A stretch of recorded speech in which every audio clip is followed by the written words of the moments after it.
I can see that the bomb threats will not deter anyone from coming to our Women and the Law Luncheon, particularly when we're honoring Corinne Parker. I think you heard that they have closed, you saw that they closed the streets and everything else, but nobody can deter the Washington College of Law from this celebration. This is an important moment for us, the annual Women and the Law Leadership Luncheon.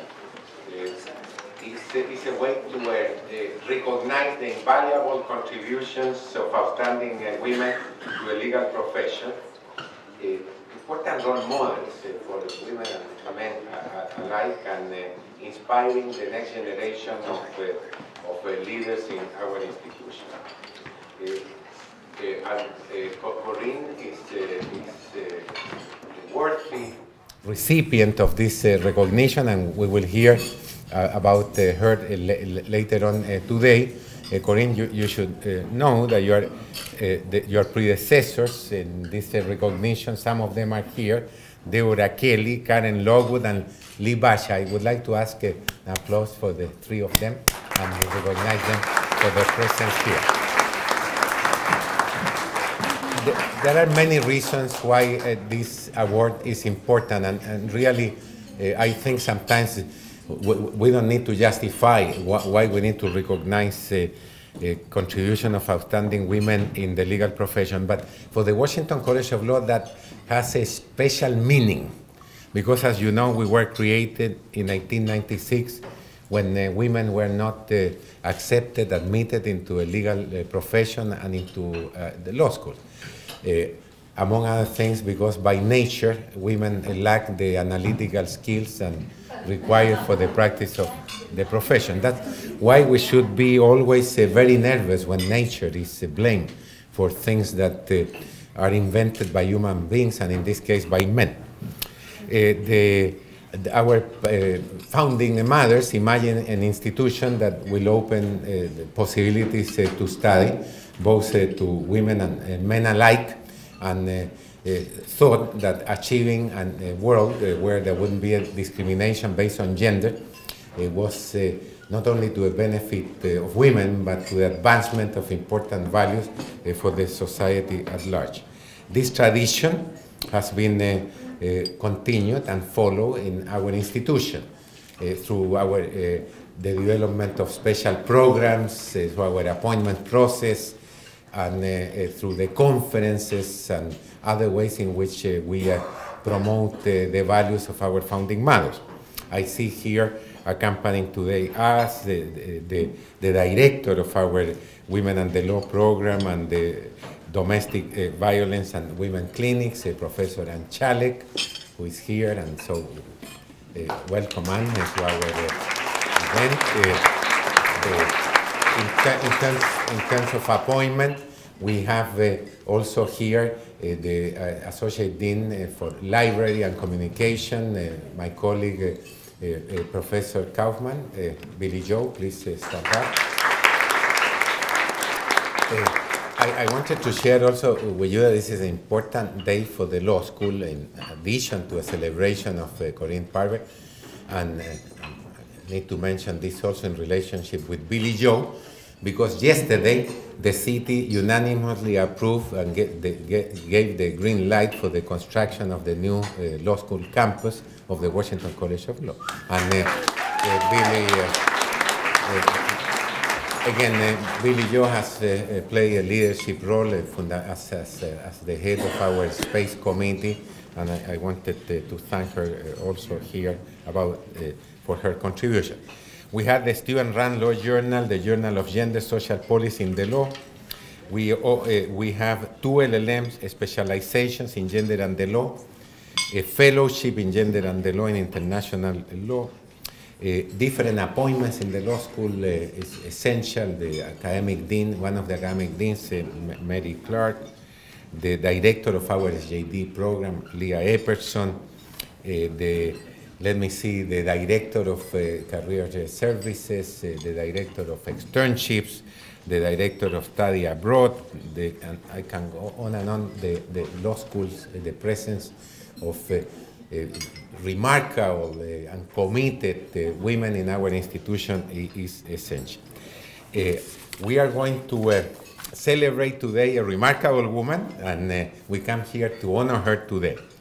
And she's an exceptional attorney, teacher, mentor, and a valued member of our community who has made lasting contributions to the society, to students, and we will hear about that later. I invite now all of you to continue informally, and when dessert is served, we reserve the best for dessert. We will start the program to honor Corinne Parver. Thank you very much for your attention. Well, good afternoon, everybody. This is a very exciting, wonderful occasion. Corinne is above all a connector of people and communities and events and ideas, and so in this room she's brought together a lot of different communities, some of her classmates from WCL and colleagues in the healthcare law profession who work at the different law firms, the wonderful members of the Parver family, and I am here just to represent one of her, what we'd like to think her essential community, the program on law and government at the Washington College of Law. And in anticipation of saying a few things, we collected just a sampling of some of the services and accomplishments that she's rendered to the program since 2004, when she established the Health Law and Policy Project in the program on law and government at WCL. So she has, and actually I should say, just before I get into this litany of accomplishments, that her colleagues in the program on law and government have come out in force today, and I'm going to ask them to stand. I see a number of the fellows in law and government, Professor Lubbers, if you would rise, and Professor Steve Vermeil, Dan Marcus, Miriam Aranjani's over here, Matt Pierce, who's working in the Health Law Project, Diana Sawyer's back there, Hillary Lappin. I don't know if we're missing anybody else. I assume the director of the Women in Law program has been recognized, Ann Shalek, who's back here, as well as our other colleagues from WCL. But we all came out because we feel so strongly about what Corinne's been able to do with us since she formed the Health Law and Policy Project just 8 years ago. The curriculum has grown to 24 different courses, and those are courses that have mostly been brainstormed and designed by Corinne, and there probably are some people here who teach some of those courses whose arms have been twisted very carefully by Professor Parver in recruiting them to our faculty. She's recruited a lot of our extraordinary health law adjunct professors. She's developed our health law specialization within the program on law and government. She created the now famous publication known as the Health Law and Policy Brief. She created a student health law organization called the Student Health Law and Justice Association. She developed a 2-week summer program, the Health Law and Policy Institute, created the Health Law Advisory Council, encouraged the faculty over a period of years to hire a new tenure-track health law professor, who we now have, that's Lindsay Wiley. Organized and lectured in numerous health law career panels and symposia during the academic year. Most recently, the extraordinary inaugural conference on global health, gender, and human rights, which saw more than 200 people come to our school in a really path-breaking event. She has been very closely involved with PAHO, the Pan American Health Organization, and all this time has been writing numerous law review articles and essays about current hot topics in the health law field, and always helping students with papers, law review articles, externship placements, helping them to find jobs. And I know that there are people in this room who've been part of that process, and if you haven't been tapped yet, we hope you will be tapped soon as potential employers for our great students in the program on law and government. So we totally applaud and echo the Dean's selection of Corinne to receive the Women in Law Leadership Award. Of course, your leadership has been not just for the program in law and government, but for the whole law school, Corinne. And we're just delighted as your colleagues in the program in law and government to be here to toast you, to salute you, and to remember the words from Hotel California. You can check out, but you can never leave. We will be in close touch with you over the years. And so thank you for everything you've done for us.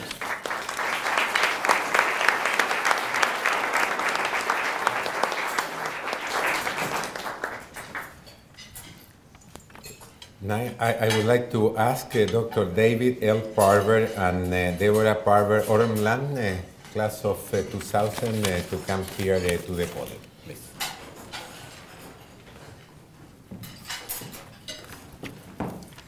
Good afternoon. Thank you so much, all of you, for coming out, to taking time out of your busy lives to come help us celebrate this wonderful award being bestowed upon our mom, Corinne Parver. You know, as this date for the ceremony approached, we were trying to figure out the best way to introduce our mom. There's the traditional route, which I will speak of today. That would be to tout her various achievements, her awards, her publications, etc. I think it's safe to say that many of us here today are very well aware of the truly outstanding career that she has forged over the past 4 years. And that's an on deference to my mom. It began with the discipline of physical therapy, evolved into a law degree, took flight with several executive positions in the consulting and the regulatory fields. It landed her not once, but twice at a prestigious DC law firm, the latter stint serving as the head of its health law services practice. I would like, though, to particularly comment on the work she did while serving as faculty at the Washington College of Law, her alma mater. It was there that we believe she was able to use many of her best talents, one of which was her amazing gift of telling other people what to do. Now, Deborah and I have been on the receiving end of this particular talent for many, many years. But I feel that as in her role as a faculty advisor and a teacher, she was truly able to influence the young lawyers-to-be in the ways of the world and what it would be like for them once they left their protected cocoon at WCL. Her role at WCL became much more than merely as an educator or a teacher. She was a confidant, she was a protector, a copywriter, a taskmaster, and for many of her former students, a friend and a role model. One of the most valuable lessons that she taught us is that indeed you can have it all. While it's true that not everyone has her abundant energy and tireless ambition, she's shown us, her students, and the countless people that she's mentored, that it's possible to achieve a work-life balance. She went through law school with 2 young children, continued to a distinguished career, and she made it look easy. We all know that balancing a family and a demanding career is anything but easy. She found a way to make it all work, and she's open to sharing her insights and thoughts to anyone in need. She's there to help navigate us, her children, her students, her colleagues, through any career issues or concerns. Now, in her personal life, she's often been referred to as Deborah and David's mom, and now Leah, Bobby, Noah, and Talia's grandma. But I can't tell you how many times I've heard, "Oh, Corinne Parver's your mom? Oh, she got me a job. She got us an intern for our office. She gave me advice."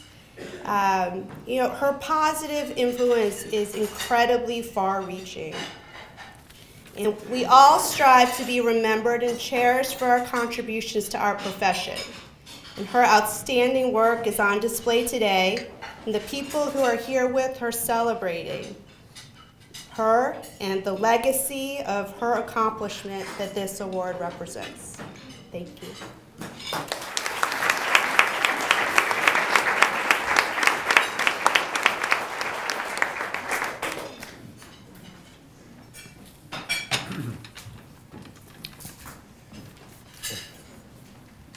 have heard the tremendous accomplishment of Corinne Parver.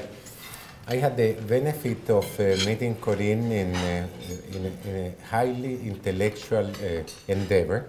That was the first time I met her. We did carpool for our children. And the amount of organization that is required for that is impressive. We had come to this country and we didn't have a clue that so many, measures need to be adopted. Also, the children usually do not cooperate, and the whole system sometimes fails because somebody decides to get ill in the moment where people have the most important professional engagement, I would say. And in that early exposure to Corinne Parver, I could see her integrity, her ability to communicate, and her organizational skills. Later on, when she was a law partner in a law firm, I saw also the passion and enthusiasm with the practice of the profession and the respect in which she was seen and regarded by her peers in the law firm. So it was good news for the institution when she contacted us, because it was her idea to see whether she could contribute in a new capacity in this, to an institution that to which really she had the important connections and passion, and then I think it was a terrific opportunity. Now, I have one complaint against Corinne. What she has done in the law school, program development, curricular development, mentoring of students and publications, etc., questions conservative ways of doing appointments in the institution.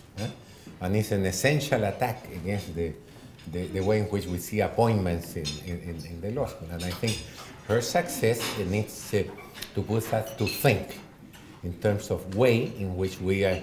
I know there are very few Corinnes, and perhaps only one, but I think that as we try to create the universal knowledge of experience, we need to think how can we attract individuals a la Corinne Parver that can, with her knowledge, passion, commitment, and entrepreneurial skills, contribute to the most important thing that we do and have defined our law schools always.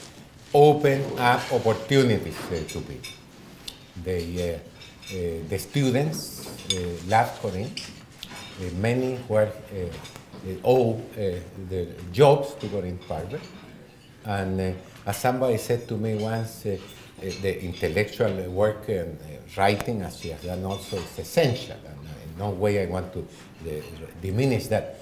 But a law school article is perhaps in the shelves with the rhythm of intellectual creation for 10 years, 8 years. But the educational mission of the law school and what we do for students is not there 8 years on a shelf. And it's the warmth, affection, and of our students to Corinne that really says it all. So it's with great pleasure that we decided to recognize her as an outstanding leader and women and the awardee and the recipient for this year on. We don't accept the retirement of Corinne Parver. There are other things, and a la Corinne, you know, we are having conversations to her, I mean, to see whether she can put her energy and enthusiasm in other projects that we have in the institution. So, Corinne, I invite you in here, and you see your friends and admirers in the world.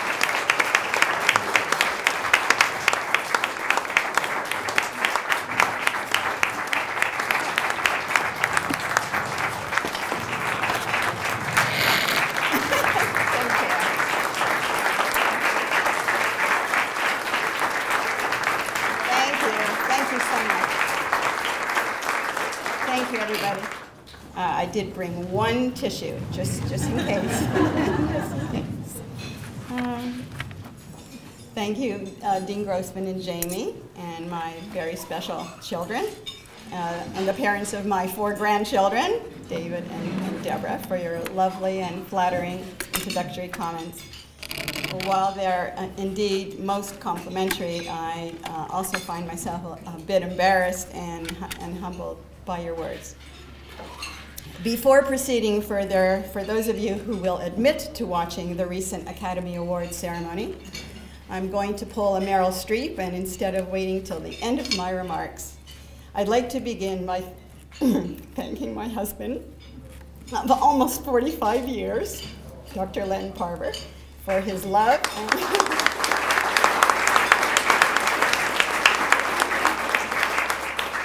I guess that is a milestone today, for his love and ongoing patience and support of my many and varied career switches lo these many years. I know that without his encouragement and commitment to my professional career, we wouldn't be celebrating it today. I am indeed very grateful to receive the American University Washington College of Law 2012 Women in the Law Leadership Award for having worked on matters that have filled me with great joy, both personally and professionally. In looking back and thinking about not only the last 7 years that I've spent at the law school, but also my entire professional work experience, I can do that now that I'm retired, in quotes. I've taken this opportunity to reflect on why I made the choices many of you have been a great part of. What gave me the strength, courage, and confidence to try new ventures, leave others at the height of their success, all the while taking risks and leaps of faith, secure in the knowledge that I'd be successful. And I've concluded that most of this feeling of great confidence in my ability to succeed, which I realize now that I've always subconsciously felt, is due in large measure to the profound influence of my almost 89-year-old mother, Sylvia Propas, who is here with us today from Canada. Mom, please stand up.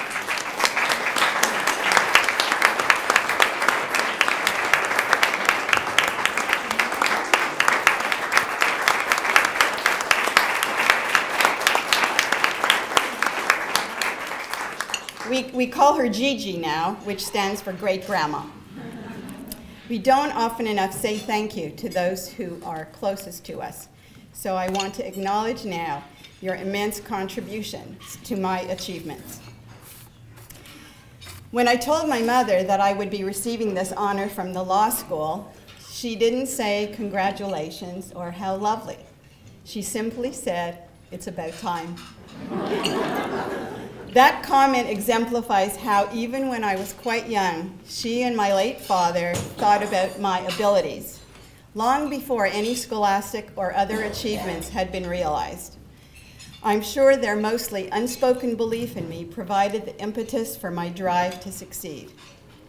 From her, a woman of modest means and little formal education, I learned about leadership and what it means to give back to others. Long before the days of running out to Balducci's, where my brother is a general manager, or Whole Foods for prepared meals or hiring help with housework, my mother worked full-time in my father's business, yet somehow did all the food shopping, cooked hot meals every day, cleaned our apartment, washed our clothes, and in those days it was on an old-fashioned Ringer washing machine. There was no dryer in those days. She had to make do with a wooden clothes hanger, or in the 2 months of warm weather in Montreal, a clothesline, while at the same time serving as head of the PTA at my brother's and my school, developing a weight loss program long before Weight Watchers or Jenny Craig existed, leading a group of volunteers for the Canadian Cancer Society, and spearheading fundraising efforts on that society's behalf.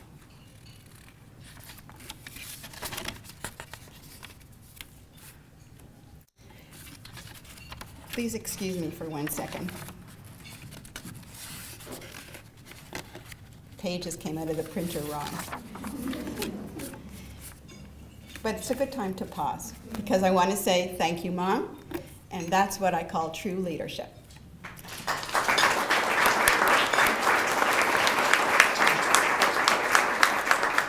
I have also been blessed with having had tremendous mentors in my professional life as a physical therapist, attorney and law firm partner, and association president and CEO. Some of you are here today, with others blazed in my memory. And what truly has given me the greatest pleasure throughout these career stages, and none more so than at the law school, was being able to pay it forward, as the saying goes, and in turn acting as a mentor to law students and future attorneys. Many of them are here today as well. And if I could ask all my former students to stand. Come on, I know you're all here.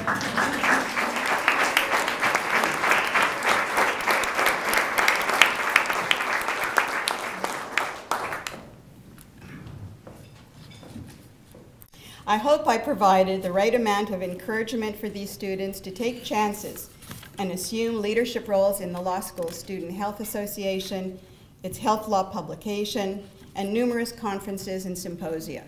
For those students who couldn't decide whether to select health law as a specialty, I hope by my example and enthusiasm, and of course by finding outstanding adjunct professors to teach the expanded health law curriculum, I led them to choose courses that fulfilled their needs and their scholastic aspirations. I take great pride in their numerous impressive achievements. One former student will enter academia as a visiting assistant professor in the fall. One recently was a finalist in a major new health law moot court competition, surpassing participants from nationally ranked health law programs across the country. Another recently received a Fulbright Fellowship to study in India. A few have gone on to schools of public health for master's degrees. Most are law firm associates in the nation's best health law practices. As well, many are health policy advisors in trade and professional associations. Still others are employed in government service at the Department of Health and Human Services, its Medicare agency CMS, the Federal Trade Commission, the Food and Drug Administration, the National Labor Relations Board, the Veterans Administration, and some are on Capitol Hill either as healthcare lobbyists or Hill staffers. I salute and offer my sincere congratulations to all of them, especially those of you who made it here today. And now it's their turn to give back. So I'd like to address my concluding remarks to them, as well as to those of you non-retirees in the room. And you know who you are. I urge you to use what you've absorbed from learning either under my wing or others to mentor those new law school graduates who will come your way. There will always be days when you'll feel extremely hard-pressed for time with tremendous work pressures and supervisors or clients demanding your immediate attention. Realize the responsibilities that your seniority brings and take the time to reach out and help teach the inexperienced newcomers. Remember, it wasn't that long ago where you occupied that same position. You can begin by providing constructive feedback and then go on to create opportunities and challenges that will force new attorneys to stretch and learn beyond their current capabilities. Continue to support them and provide inspiration so that they can grow in areas that need improving. Help maximize their skills, abilities, and experiences so that they can achieve their goals. Develop assignments that will force them to stretch beyond their current skill sets, and solicit and implement their ideas wherever possible. A mighty task, but I assure you, one well worth your while. Again, thank you so much for being here with me today to celebrate this significant award. I very much appreciate the presence of so many of my family, my brother, my brother-in-law and sister-in-law, as well as my children and mother and husband, of course. Friends, closest friends, Judy, Susan, Sammy, Nana, who's stuck on the bridge because there was a blockage in traffic because of some incident that was happening. Former students who you've met, colleagues, former colleagues from the association that I led for quite a few years, Lynn and Michael, and of course my Dick Steen Shapiro partners and friends who are sitting at the reserve table over there. Thank you all so much for coming. I will remember this event always. Thank you.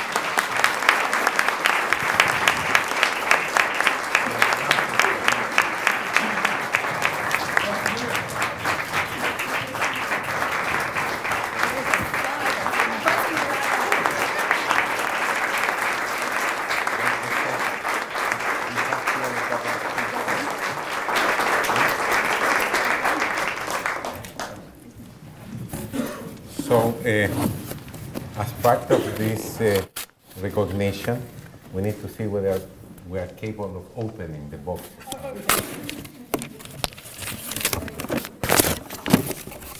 And then Oh, okay. we'll work together. Okay.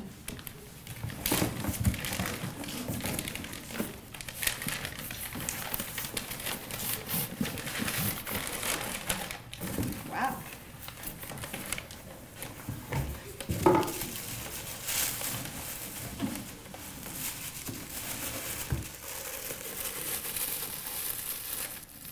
There are like 10 boxes inside.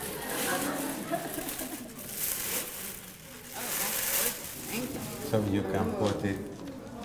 So as you say, when you forget about this, look at this and you'll remember. Yeah. So remember.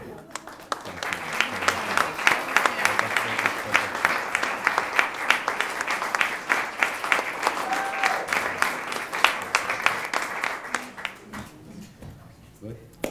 Well, I want to thank all of you for your presence here, and I hope to see you in many future events with Corinne and all of you and continue to work for the development of the institution, of the law school. Thank you very much.